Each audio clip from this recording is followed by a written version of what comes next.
We're destined for good things. We're destined for good things. We're destined for good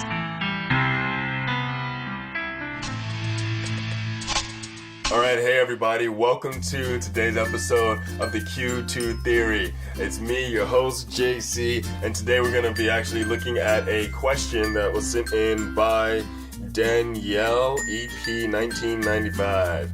And so basically the question is simple. It says, do I settle for the mediocre guy? And I'll be reading this right off of here. So it says, I'm asking this question because I went on a couple dates this weekend. The first guy I went out with was extremely attractive, but by the end of the date, I could tell the guy wasn't interested. He really wasn't asking me any questions about myself, and I'm pretty sure I sounded dumb a couple times as I was nervous. However, I was playful and fun and made an effort to get to know him.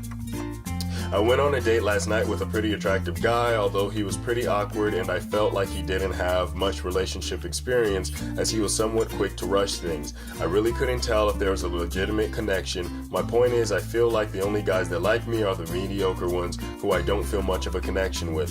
Maybe I should just give this guy more of my time as we only had a short period of time to talk as we did see a movie that day. I wouldn't be asking this question if I didn't observe the same thing kind of happening over and over. It makes me wonder if I am mediocre or if that's what other guys see me as. I am a person who likes to have very deep and meaningful conversations and intellectual, so that is something I also look for in a guy, ? I guess I'm looking for advice and other people's opinions on this one. All right, so Danielle, very interesting question. The short answer, there's actually a yes and no to this question. As far as settling is concerned, my answer would be no, pure and simple, right? But then the question becomes, what exactly defines settling for you? Okay, so you pointed out that you like intellectual conversations, right?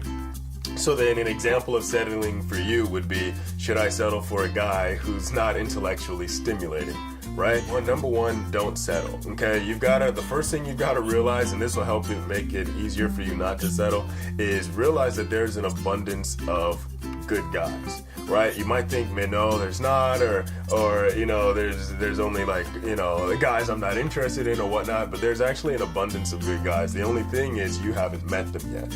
Okay, they're going to the store, they're shopping, they're going to games, they're at your school, etc., etc. They're all around. It's just you haven't met them yet. What I would encourage you to do is actually expand your social circle. You need to get out, you need to meet more people, you need to be doing things and activities where people who you would be interested in are naturally going to congregate to. For example, ask yourself this. You say that you like having more deep, philosophical, intelligent conversations. What are those conversations about? Because you can have a deep philosophical conversation about multiple topics. Which topics are of interest to you? Then once you figure that out, you can search in your area and see, okay, maybe there are groups related to this topic in my area. And then you can attend those groups, whether they're, just a community group or maybe there's a group at your school. You can attend these groups and then you'll be able to find like-minded people who you already know because they're in the group with you. They're interested in the things that you're interested in, and they're going to be more likely in that situation to be people who you can have those deeper, more intellectual conversations with, right? And so that's what I would encourage you to do. Really short, really simple, but remember, do not settle, because once you start settling down that, you just start going down that path.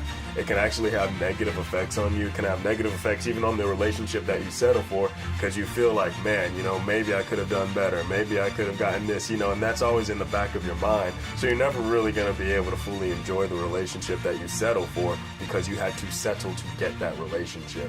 So you're always going to think, man, I could have done better. Maybe I should have done better, etc., etc. And you don't want to end up in a marriage or a long-term relationship where you're with someone that you had to settle for, right? It's much better to build up your courage, get out there, meet some new people, go to places where people like you congregate and hang out, and then you'll be able to expose yourself to more people who are going to be more likely to meet the different requirements that you have, so that you don't have to settle. Remember, keep it in mind. All the good guys are out there. You just gotta meet them. Alright, with that being said, I hope you enjoyed the video. Do you guys have any questions for me? You can tweet at me or you can post them in the comments below. Or you can also email them to me at importantq2@gmail.com. And let me know, what are all of your thoughts on when it comes to settling? Have any of you been in a relationship where you felt like, you could have done better? Or have you, had to help a friend out of a relationship where you know that they could have done better? Let me know. We'll start that conversation in the comments below. And I look forward to seeing you all next time. And remember, everybody, we're destined for good things. Peace.